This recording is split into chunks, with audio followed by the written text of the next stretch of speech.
Bonjour tout le monde, je reviens aujourd'hui pour la deuxième leçon, à savoir savoir piquer droit et se familiariser avec sa machine à coudre.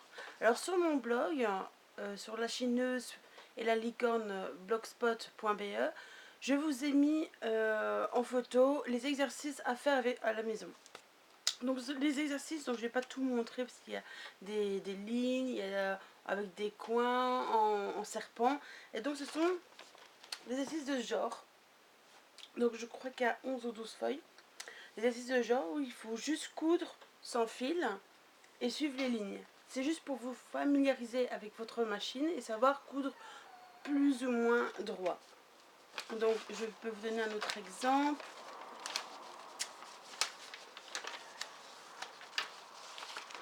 Donc il y a coudre en biais qui est plus ou moins la même chose que ce que je vous ai montré en suivant en fait les lignes. Voilà, une autre en coin. Donc il faut suivre les lignes avec votre aiguille. Donc soit il est beaucoup plus complexe. Je l'avais déjà commencé. Donc ça c'est la deuxième leçon, c'est vous familiariser avec votre machine, savoir à quelle vitesse va votre machine pour que vous puissiez apprendre à mieux la gérer. Et la leçon d'aujourd'hui, donc vous faites ça à votre aise, vous n'êtes pas obligé de faire toutes les feuilles non plus. Si vous avez déjà cousu, ça ne sert à rien. Si maintenant vous êtes vraiment débutante, vous n'avez jamais cousu, c'est une très bonne chose, ce genre d'exercice. Vous pouvez le faire aussi sur tissu, mais si vous l'avez fait sur papier, ça n'a pas vraiment d'importance de le faire sur tissu. Tout simplement, si vous voulez, vous pouvez le faire, mais il faut avoir du tissu et gaspiller un peu de tissu pour le faire. Donc, juste le papier, c'est suffisant.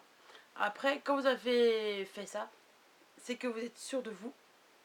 Et vous pouvez, dans ce cas-là, commencer à faire des petits travaux, genre une petite trousse, hein, commence petit à petit, et après, vous pourrez faire autre chose. La deuxième chose que je voulais vous parler aujourd'hui, ce sont les accessoires de couture. Donc, en fait, ici, j'ai ma grosse boîte de couture, et j'ai une plus petite, ici, que je mets à ma machine à coudre. Pourquoi? Donc, en fait, ce sont les affaires de couture de base,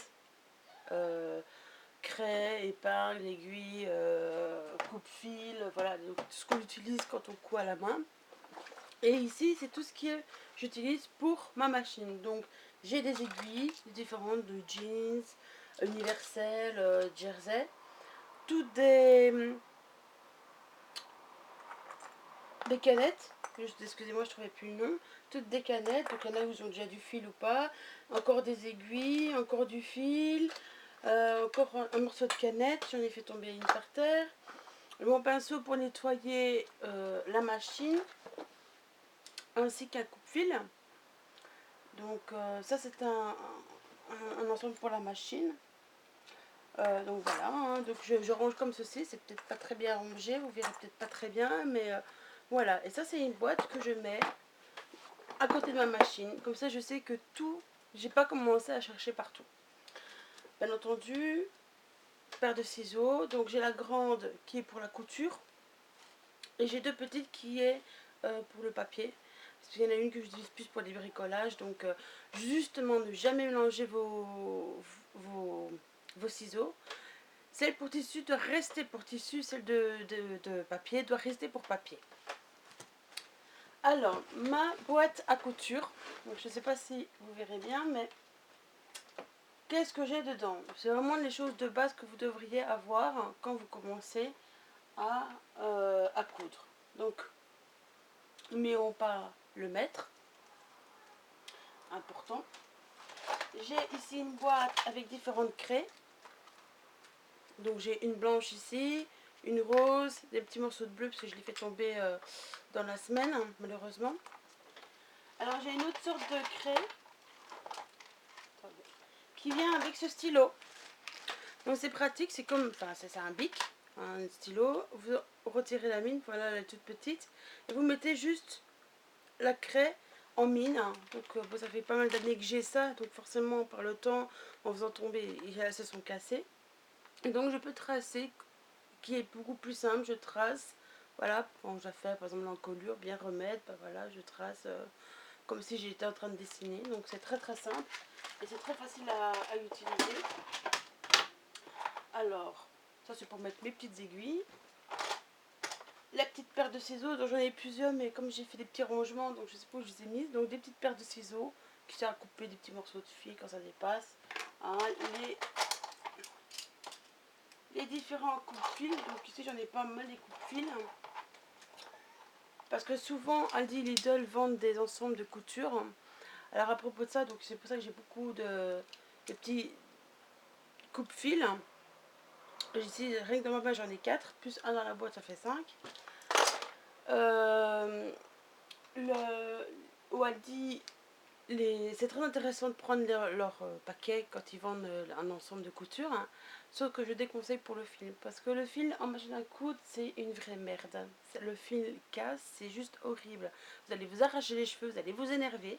Donc, allez acheter du Gutterman chez Veritas. C'est vrai que c'est un coup, mais c'est du bon fil. Que le fil du Aldi Lidl, moi j'en ai. Juste ici, mais je ferai peut-être à l'occasion une autre vidéo là-dessus.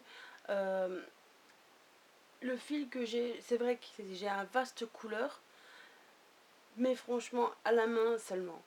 Vous pouvez coudre un bouton, réparer un trou, vous avez une chemise jaune, vous prenez le fil jaune et hop, hop, hop, vous rebouchez le trou. Mais avec le fil vous pouvez, mais pas à la machine. Le fil il est vraiment pas adéquat, malheureusement, et ça c'est dommage. Parce que je pense que quand on l'achète la première fois, on se rend pas compte. Donc le coupe-fil que je disais là tout de suite, donc faire très attention. Hein, il y a des pointes. Donc quand vous coupez fil, on entend bien fil, vous prenez le fil pour couper. Ne mettez pas dans votre tissu, parce que dans votre tissu, ça va couper. Hein, vous allez faire des trous au niveau de la couture, alors ça va pas être beau. Ça c'est le petit truc. Alors, ça s'appelle des roulettes. Donc ici c'est les roulettes à dents et les roulettes plates. La roulette à dents, ça sert plutôt pour le modélisme. Donc quand on fait un patron de vêtements, pour marquer les coutures, tout ça. Hein, marquer quand vous faites un patron. C'est pratique, c'est utile. Moi quand j'ai suivi mes cours de modélisme, c'est très utile. Avec le papier. Donc en fait, vous passez, que je m'exprime un peu mieux quand même, vous passez sur le papier. Hein, vous pliez tissu comme si c'était un tissu dupe, vous passez votre papier et quand vous retournez, en fait ça a fait des petits trous et vous pouvez après relier à la craie et vous aurez par exemple votre devant pour si il n'y a aucune ouverture devant, pour que ça soit uniforme, que ça soit égal des deux côtés, hein, de celui-là ou de celui-là. Et la roulette plate en fait ça sert donc pour la couture. C'est le même système que pour la roulette à dents. Sauf que là, on va faire ça sur le tissu avec du papier. Je sais même plus comment ça s'appelle, du papier de couleur. Et en fait, vous allez passer votre tissu. Donc, vous avez votre papier, le tissu. Vous allez passer. Ensuite, quand vous allez vous retourner, vous aurez la marque. Et quand vous déplierez, en fait, vous aurez la même chose. L'égalité entre ce côté-là et ce côté-là, en fait. Tout simplement. Voilà à quoi ça sert, cette petite roulette. Alors ça, c'est je sais même pas comment ça s'appelle, mais ça aide la personne à mettre son fil. Me demander comment ça fonctionne, j'en sais rien. C'est mon compagnon qui m'a ramené ça de chez sa grand-mère. Je sais pas du tout comment ça fonctionne. Mais bon, pour le jour où je le vois plus clair, ça sera bien. Alors, des dés. Alors c'est vrai que moi j'en ai pas mal. Chaque dé a une taille. Donc vous devez essayer. Donc excusez-moi, c'est pas fait exprès. Et vous devez mettre votre dé sur ce doigt-là. Parce que quand vous allez coudre, enfin moi je suis droitière, quand vous allez coudre, prendre votre aiguille, vous allez d'office appuyer pour faire ressortir votre aiguille. Donc vous le mettez à votre majeur, si c'est bien ça, comme doigt, oui, majeur. Et il ne doit pas être trop grand, parce que sinon, quand vous allez faire ça, il va tomber. Et il ne faut pas qu'il soit trop serré, si vous ne voudrez pas quand même que vous coupez la circulation de votre doigt, honnêtement. Donc voilà, petite chose à savoir sur les dés. Taille crayon, bien entendu. Puis ça aide pour mon fameux bic, le crayon. Voilà. Donc des aiguilles, forcément, hein, avec du fil. Mes épingles, donc j'ai différentes épingles. Donc les épingles à tête ainsi. En général, on utilise ça sur le modélisme. Donc quand on fait les patrons sur mannequin, en général, on utilise ça. Il y a des épingles, je vais dire normaux, à tête plate. On va dire ça comme ça. J'en ai quelques-unes ici, mais on les verra sans doute pas. Ça, c'est plus pour la couture. Parce que si vous mettez une aiguille avec une grosse tête, vous faites de la couture, vous cousez avec votre machine et qu'en fait vous avez enfermé la tête à l'intérieur, comment faites-vous pour tirer votre aiguille? Donc en général, c'est pour ça qu'on n'utilise pas ce genre d'aiguille quand on fait la couture. Je parle d'expérience bien entendu. Donc on utilise des aiguilles à tête fine. À tête plate, pardon, excusez-moi. Donc voilà le port aiguille que je mets bien entendu. Je vais essayer de le mettre. Hop. Voilà, que je mets ici. On a l'impression que si je regarde l'heure, mais non, je ne sais pas lire l'heure. Non, je rigole. Non, en fait, c'est pour quand vous faites votre couture, vous faites votre patron, vous prenez votre aiguille et c'est plus facile. Ça fait juste un peu plus professionnel en fait. Donc, ça, chose faite, ce sont les vraiment... Ah, j'ai parlé du saumomètre. Le fameux saumomètre, en général, c'est pour faire les biais. Voilà, quand je vais coudre, j'ai 2 cm. Je vais regarder mes 2 cm. Hop, et je peux marquer. C'est plus facile qu'au lieu de prendre une grosse latte, c'est facile à mettre dans sa boîte et c'est vite fait. Alors dans le modéliste, il y a encore les longues lattes. Donc la mienne en fait je l'ai utilisée il n'y a pas longtemps et elle est en bas. Donc ça sera pour une autre fois. Une grande latte qui coûte quand même 10 € chez Veritas.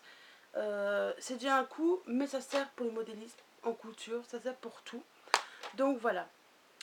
Je pense que j'ai fait le tour, c'est vraiment le strict minimum.